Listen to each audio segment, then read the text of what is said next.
2.5 Investigación del hundimiento regional. En las zonas 2 y 3, se tomará en cuenta la información disponible respecto a la evolución del proceso de hundimiento regional que afecta la parte lacustre de la Ciudad de México y se preverán sus efectos a corto y largo plazo sobre el comportamiento de la cimentación en proyecto. Se recurrirá a las instituciones públicas, Comisión Nacional del Agua y Sistema de Aguas de la Ciudad de México, encargadas del seguimiento de este fenómeno para obtener esta información. En edificaciones del Grupo A y del Subgrupo B1, véase artículo 139 del capítulo 1 del título 6 del reglamento, la investigación respecto al fenómeno de hundimiento regional deberá hacerse por observación directa de piezómetros y bancos de nivel colocados con suficiente anticipación al inicio de la obra, a diferentes profundidades y hasta los estratos profundos, alejados de cargas, estructuras y excavaciones que alteren el proceso de consolidación natural del subsuelo. En el caso de los bancos de nivel profundos, se deberá garantizar que los efectos de la fricción negativa actuando sobre ellos no afectarán las observaciones.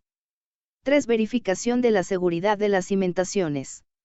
En el diseño de toda cimentación se considerarán los siguientes estados límite, además de los correspondientes a los miembros de la estructura. A. De falla. 1. Flotación. 2. Falla local y general del suelo bajo la cimentación. Y 3. Falla estructural de pilotes, pilas u otros elementos de la cimentación. La revisión de la seguridad de una cimentación ante estados límite de falla consistirá en comparar para cada elemento de la cimentación, y para esta en su conjunto, la capacidad de carga del suelo con las acciones de diseño, afectando la capacidad de carga neta con un factor de resistencia y las acciones de diseño con sus respectivos factores de carga.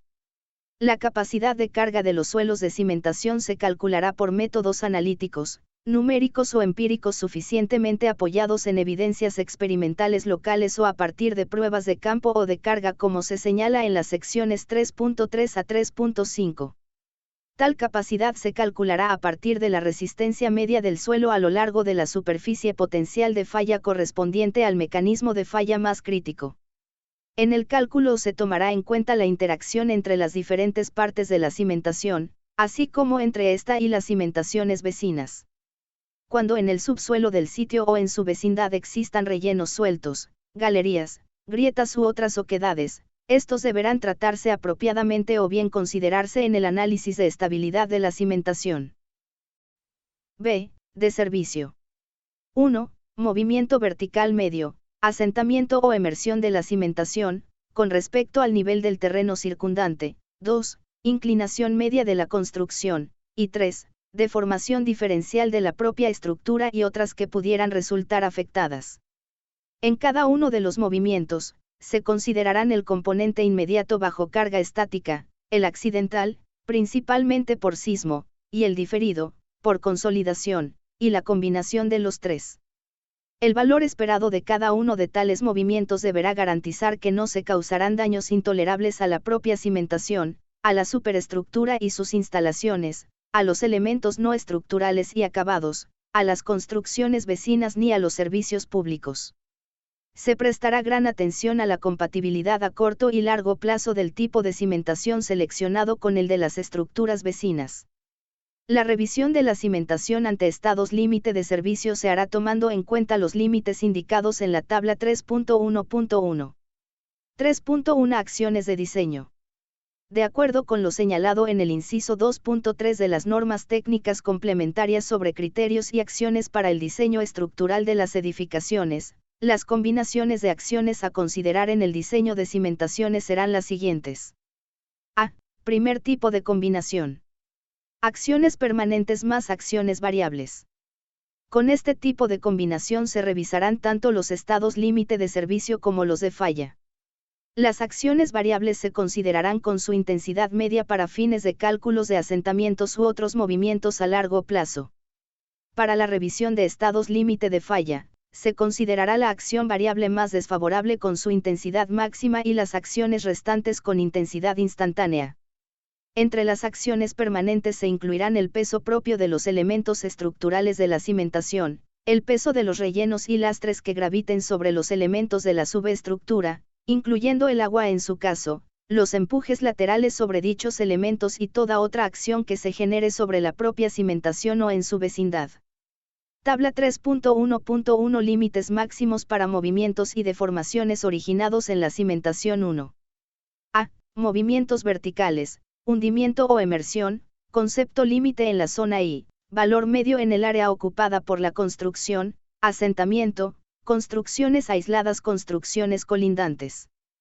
50 milímetros, 2, 25 milímetros.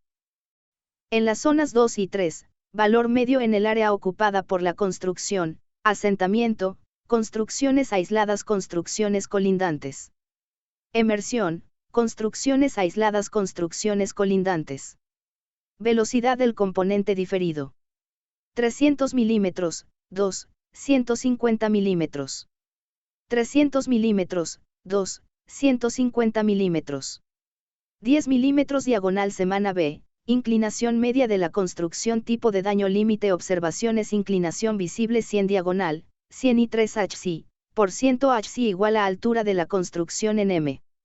Mal funcionamiento de grúas viajeras 0.3% en dirección longitudinal C, deformaciones diferenciales en la propia estructura y sus vecinas. Véase tabla 6.2 de las normas técnicas complementarias sobre criterios y acciones para el diseño estructural de las edificaciones. 1. Comprende la suma de movimientos debidos a todas las combinaciones de carga que se especifican en el reglamento y las normas técnicas complementarias. Los valores de la tabla son solo límites máximos y en cada caso habrá que revisar que no se cause ninguno de los daños mencionados al principio de este capítulo. 2. En construcciones aisladas será aceptable un valor mayor si se toma en cuenta explícitamente en el diseño estructural de los pilotes y de sus conexiones con la subestructura. B. Segundo tipo de combinación. Acciones permanentes más acciones variables con intensidad instantánea y acciones accidentales, viento o sismo. Con este tipo de combinación se revisarán los estados límite de falla y los estados límite de servicio asociados a deformaciones transitorias y permanentes del suelo bajo carga accidental. La magnitud de las acciones sobre la cimentación provenientes de la estructura se obtendrá en primera aproximación como resultado directo del análisis de esta. Para fines de diseño de la estructura y de la cimentación, la fijación de la magnitud de todas las acciones pertinentes y de su distribución será responsabilidad conjunta de los diseñadores de la estructura y de la cimentación. Se estimarán con especial cuidado las concentraciones de carga que pueden generar en ciertas partes específicas de la cimentación los elementos más pesados de la estructura, salientes, muros de fachada, cisternas, etc., y que son susceptibles de inducir fallas locales o generales del suelo. Congruentemente con lo especificado en las normas técnicas complementarias para diseño por sismo respecto a efectos bidireccionales, para la revisión de los estados límite de falla de una cimentación bajo este tipo de solicitación, se deberán considerar las acciones sísmicas de la siguiente forma: 100% del sismo en una dirección y 30% en la dirección perpendicular a ella, con los signos que para cada concepto resulten desfavorables, y se repetirá este procedimiento en la otra dirección. Para una evaluación más precisa de las acciones accidentales por sismo al nivel de la cimentación, será válido apoyarse en un análisis de interacción dinámica suelo-estructura recurriendo a métodos analíticos o numéricos aceptados para este fin. Se podrá usar en particular el método del capítulo 8 de las normas técnicas complementarias para diseño por sismo. Además de las acciones anteriores, se considerarán las otras señaladas en las normas técnicas complementarias sobre criterios y acciones para el diseño estructural de las edificaciones. Se calcularán y tomarán explícitamente en cuenta en el diseño el cortante en la base de la estructura y los momentos de volteo debidos tanto a excentricidad de cargas verticales respecto al centroide del área de cimentación como a solicitaciones horizontales.